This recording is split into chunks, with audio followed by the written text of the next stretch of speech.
তো তোজবাবুকে নিয়ে যাব ডাক্তার কাকুর সাথে দেখা করাতে। আজকে 4 তারিখ হয়ে গেছে।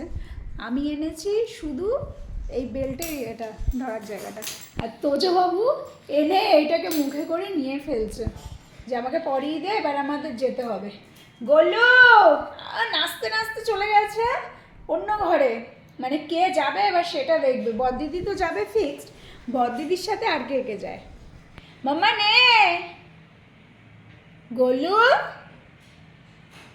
ওলে বাবাই ও যাও যাও তাহলে হিসু টিসু করে এসো বাবা, যাও তো করে এসো মা। ওইখানে দাঁড়িয়ে রয়েছে, এবার ছাদে যাবে, ছাদে গিয়ে হিসু হুসু বলছি নুন্টু নুন্টু পাকু পাকু করে আসুক। ও জানে ও মামা বাড়ি যাওয়ার আগেও নুন্টু নুন্টু পাকু পাকু করে আসে, বাড়ির থেকে যখনই শোনে একটু ঘুরতে যাবে নুন্টু নুন্টু পাকু পাকুটা আগে করে আসে।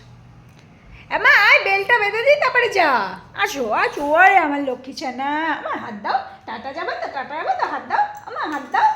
ওরে বাবা ও আবার বকছে, আসো বেঁধে দি আসো আসো আসো আসো মা আসো, দাও দাও দাও আমাকে দাও আমাকে দাও, যাবা না টাটা, একটা টিপু করতে হবে, টিপুটা হালকা হয়ে গেছে না। ওরে বাবা রে আমার মা লক্ষ্মী রে, আয় আস্তে আস্তে মুখে না লাগে শোনা।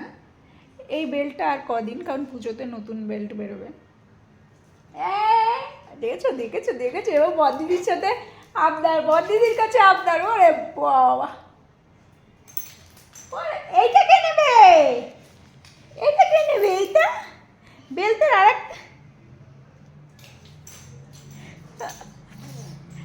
মামা। তো আমরা রেডি, হ্যাঁ আমরা রেডি টেডি হয়ে যায়, হয়ে তোজবাবুকে নিয়ে ডাক্তার কাকুর সাথে দেখিয়ে আসি, দেখা করিয়ে আসি। চলো সবাইকে টাটা।